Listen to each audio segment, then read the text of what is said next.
What's up guys, it's 6 Sports, and in today's video, we're going to be talking about the return of the big man position, which is a position that hasn't really dominated the NBA since like 2005 to 2010, when it was Dirk, Tim Duncan, and Kevin Garnett, and then the league became 3-point heavy and guard favorite, like the league favorite guards, and now in 2022, we're seeing the big man return and dominate the NBA, and just look at the MVP race this season. It's going to either be won by Nikola Jokic, Giannis Antetokounmpo, or Joel Embiid. And Nikola Jokic won it last year, and Joel Embiid finished second or third. So these guys, they're taking over the NBA, and they have a very unique skill set, unlike the traditional big men. Like, these guys aren't your traditional big men like Kareem and Wilt, who set screens, post up, go to work on the block, and use some type of post move to score. They all have great ball handling skills. They can guard any position, play great defense. They can shoot the ball from behind the arc as well as mid-range and free throws. They can also have the regular big man skills like being in the post, backing somebody down, setting screens, and just getting tough and physical like a traditional big man from early basketball. One thing as well is those three guys I mentioned, they're all from overseas. And overseas, they're taught to play a different form of basketball, a different version of basketball, which is unlike the post-dominant 90s. So they all learned skills and they all mastered the abilities of a guard, and that's evident in their games today.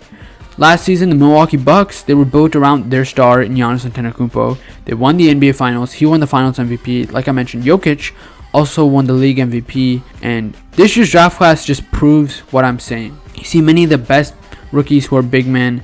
They have a wide array of skills like Scotty Barnes, Alperen Şengün, Evan Mobley, and Franz Wagner. And technically, while Barnes and Wagner aren't your typical big men, they can guard multiple positions as well as play small and power forward. Evan Mobley, in his rookie season so far, is leading the Cavs to an amazing season where he's averaging 15, 8, and 3 while playing phenomenal defense and turning a lottery Cavs team into a potential playoff team. Also in college, we see guys like Chet Holmgren and Brady Manick, who is with UNC and transferred from Oklahoma, who are able to handle the ball, drive to the hoop, and shoot very well. Both of them showcased their versatile skill set throughout March Madness, where Holmgren was filling up the stat sheet, and Manick was leading the Tar Heels to the Elite 8 and possibly more. While I'm recording this video currently, they are playing St. Peter's. That's just a great story. I might talk about them later in a separate video. But Manick, in 5 years of college hoops, has made over 30 3-pointers with a 37.9 3-point percentage, which is crazy. And Chet has averaged 14, 10, and 2 in his freshman season, and he's going to get drafted into the NBA. And he's shooting 43.8% behind the arc. Going into the NBA draft, teams are looking more and more for guys who are a stretch four, and they're like the best option for their team. And if these type of players are likely good, as you've seen in previous drafts and previous players, they can be a key part to the team's success and how they'll do in winning a championship. And if a player isn't as good, the team can get good assets back in a trade for them as they are becoming more valuable throughout the NBA. I just want to take a look and talk about one of the teams that is currently using this tactic, which is the Toronto Raptors. And the Raptors currently on their team have 4 players who aren't between the height of 6'7 to 6'9. That's Fred VanVleet, Gary Trent Jr., and a couple guards like Malachi Flynn.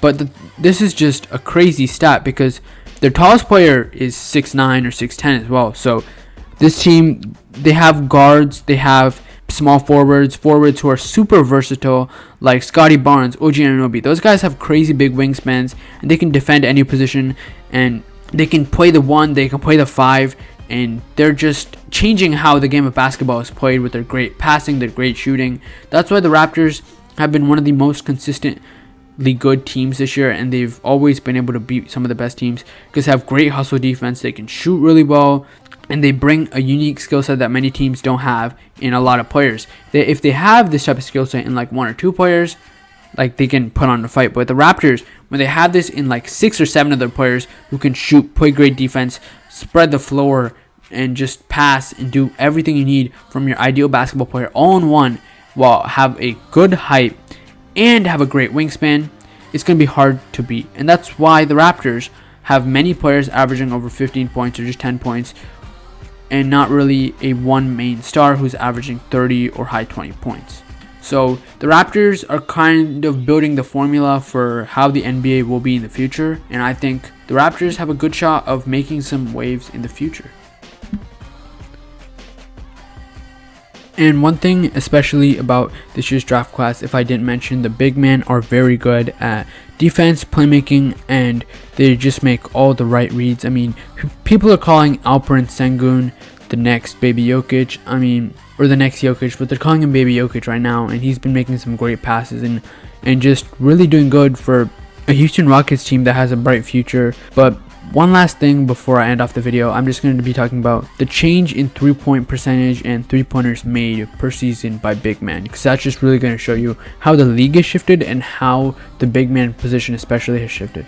Alright, so if you go back about 10 years to the 2010-2011 NBA season, the center who made the most threes was Andrea Bargnani, who made a total of 77 threes, which was good enough for 95th in the total NBA.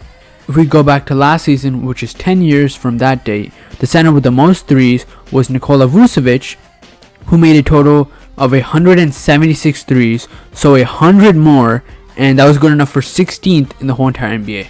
So as you can see, 95th and 16th is such a big difference to show how much the center position has been evolving, as well as the fact that in 10 years, the 3-point shooter who shot the most shots as a center made 77, and then in 10 years it's 176. It's just crazy to show how the center position has been getting better at shooting, ball handling, dribbling, defense. Just they've been doing a lot of